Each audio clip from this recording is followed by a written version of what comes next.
Ya. Merekam nih. Layar. Iya. Merekam ini nih. Iya. Oh iya. Oh iya. Rekam.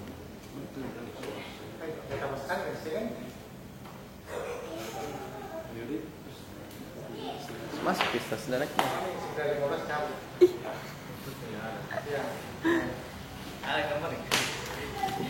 Ada. Merekam. Gambar tuh yang ada ya. Dan tapi tidak kelihatan tuh dia. Ini pengaruh dari kampung kayaknya, enggak ya? Enggak pakai surban ini. Kalau di dalam ada tumpangnya. Mana tisu tidak tampang. Oh. Allah. Lanjut. Bismillahirrahmanirrahim. Assalamualaikum warahmatullahi wabarakatuh. Alhamdulillahirabbil alamin. Wassalatu wassalamu ala asyrafil anbiya'i wal mursalin wa ala alihi washabihi ajmain. Kembali kita memanjatkan puji dan syukur kita kepada Allah atas segala nikmat dan rahmatnya kepada kita sekalian, sehingga kita bisa berkumpul kembali di tempat ini untuk melanjutkan kajian kita. Kemudian salawat dan salam semoga tercurah kepada junjungan Nabi Allah Muhammad sallallahu alaihi wasallam.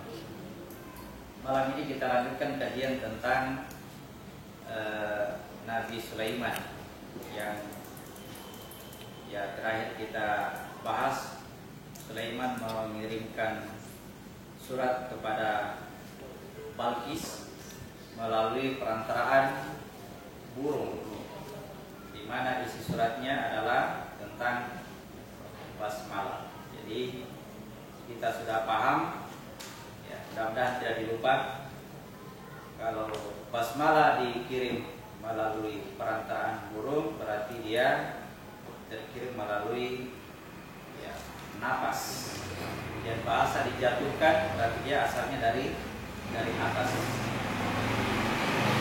Basmalah diantar oleh napas dari atas atau dengan cara menghirup udara atau menarik napas, sehingga ucapan basmalah tidak dapat dijaharkan, ya.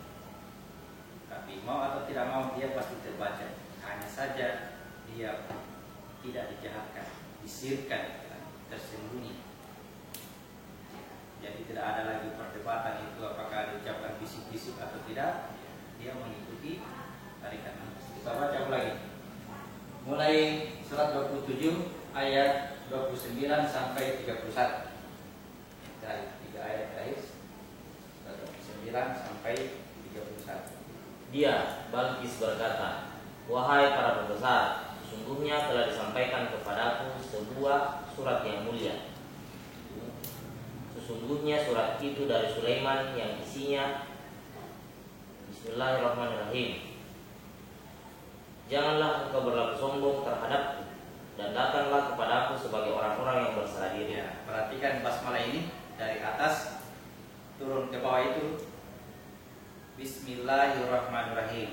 Kemudian jangan kamu berlaku sombong, datanglah kepadaku dengan berserah diri. Jadi seakan-akan basmalah ini menjemput sesuatu yang ada di bawah. Kalau di situ cetak oleh Balqis untuk datang berserah diri kepada Allah dengan tidak berlaku sombong. Basmalah mengikuti tarikan nafas. Tarikan nafas, kemudian ya, kita kembali lagi ke sini. Tarikan nafasnya sampai nafas yang terakhir. Ketika nafas terakhir sudah habis, ingat cerita Nabi Lut. Cerita Nabi Lut keluar dari negeri Sodom pada akhir malam, ya, pada akhir tarikan nafas. Kemudian ya, teknik Nabi Lut mengancing atau menutup lubur. Apa fungsinya menutup lubur? Supaya terjadi perpindahan dari Sufi naik ke sini. Dari Sufi naik ke pusat Ka'bah. Ini melewati 17 bulan ekor, 17 tulang ekor, atau diceritakan 7 lapis bumi. Jadi napas hanya sampai di pusat, napas hanya sampai di pusat, kita tarik, kemudian gerakan dari bawah itu dilakukan dengan cara mengancing sampai naik ke sini, kemudian ya berserah diri mengikuti napas tadi. Jadi kita bahas dulu tentang basmalah. Karena apa ini? Karena ya awalnya yang turun ke negerinya Balkis itu adalah burung hudhud. Dia ke kerajaan Balkis berarti masuk di alam nyata, di alam jasad kayak begini. Burung hudhud itu memeriksa kerajaannya Balkis, melihat kerajaannya Balkis. Kata Sulaiman, kalau dia tidak memberi kabar yang benar, berita yang benar, maka dia akan dihukum. Ketika burung hudhud melapor kepada Sulaiman, memberitakan berita yang benar bahwa ada sebuah kerajaan dipimpin oleh seorang wanita, ya, tapi Sulaiman juga masih ragu. Saya akan periksa itu. Artinya teknik yang dipakai oleh burung hudhud ini tidak digunakan oleh Sulaiman. Sulaiman pun masih ragu. Jadi teknik yang dilakukan oleh Sulaiman adalah dengan cara mengirim surat. Juga diantar oleh burung. Artinya ada orang yang menggunakan latihan pernapasan ini, ya, latihan pernapasan. Buktinya katanya untuk berserah diri kepada Tuhan. Ya, kalau tepat, kalau tidak tepat, tarikannya belum hudhud, napas ditahan di dalam, sehingga menimbulkan kekuatan yang ada di dalam. Itu yang teknik yang tidak tepat. Kalau teknik yang diajarkan Sulaiman dengan mengirim surat berisi basmalah, kemudian pesannya jangan berlaku sombong, segeralah berserah diri, datanglah kepada yang cara berserah diri dengan tidak berdaya apa-apa. Kalau tadi itu menimbulkan daya, kekuatan, katanya dari Tuhan, ya semua dari Tuhan. Kita lihat isi suratnya basmalah. Basmalah itu ya tulisannya dulu ada huruf yang tersembunyi sebelum ba. Sekarang huruf itu sudah mulai hilang. Ya. Ada alif tegak sebelum ba. Nah, ini video kami. Itu baru tadi, harus saya buka kelas.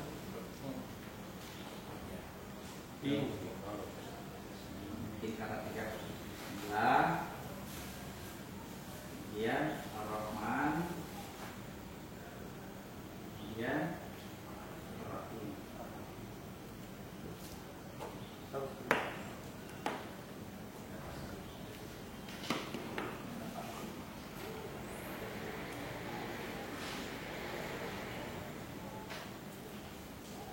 Bismillahirrahmanirrahim. Ini misteri. Kenapa ada alif di situ sebelum ba? Huruf misteri namanya. Huruf rahasia. Yang sekarang kalau kita buka tulisan basmalah sudah tidak ada, itu boleh langsung tulis begini. Ya. Ya. Dulu itu tidak begitu ada alif sir. Kenapa ini? Karena basmalah tadi berasal dari situ. Berasal dari alif sir. Ada alif sir yang turun.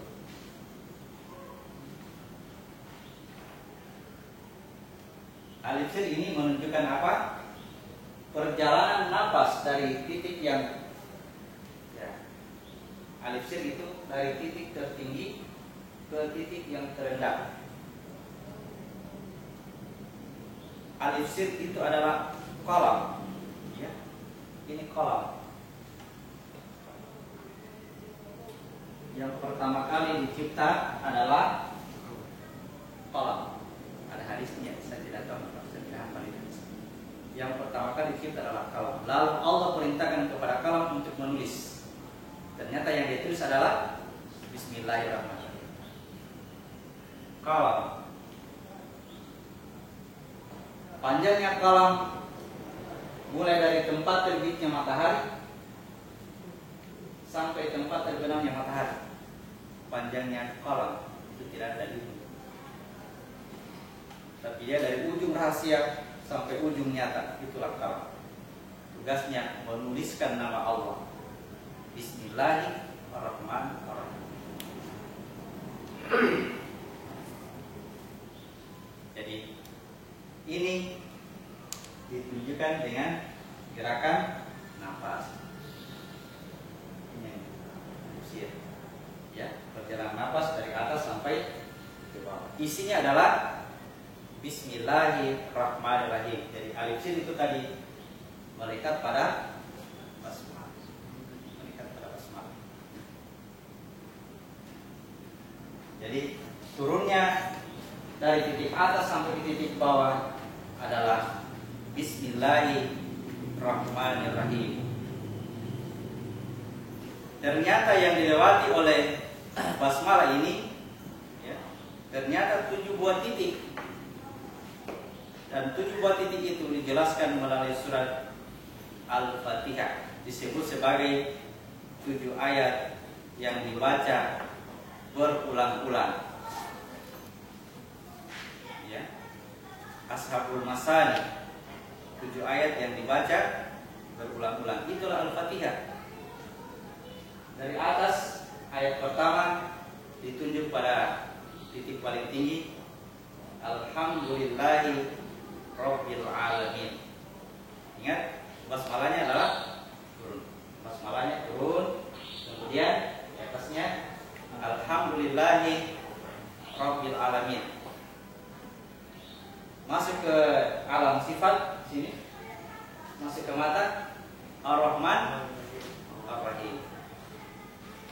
Masuk ke titik ketiga Malik Yaumiddin, yang menguasai hari pembalasan. Masuk ke titik keempat, titik antara Iyyaka na'budu wa iyyaka nasta'in. Masuk ke titik kelima, Ihdinas siratal mustaqim.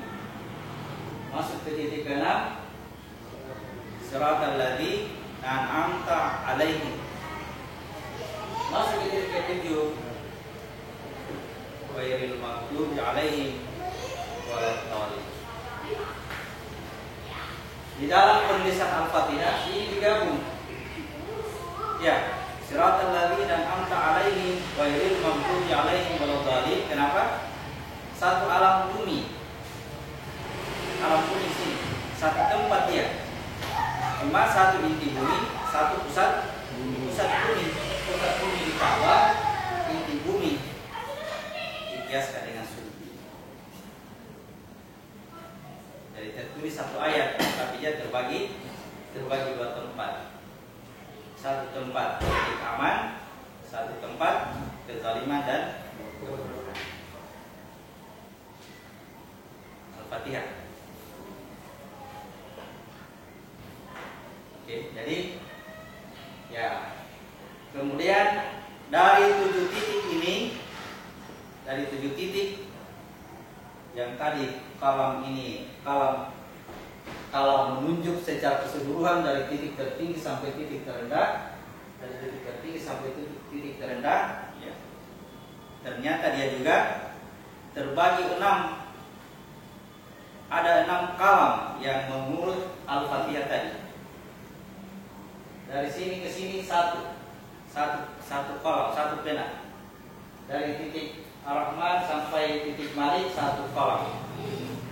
Dari sini ke sini satu kolam. Dari sini ke sini satu kolam, satu pena. Ya, sampai ke titik bawah. Jumlahnya ada 6 pena, 6 kolam.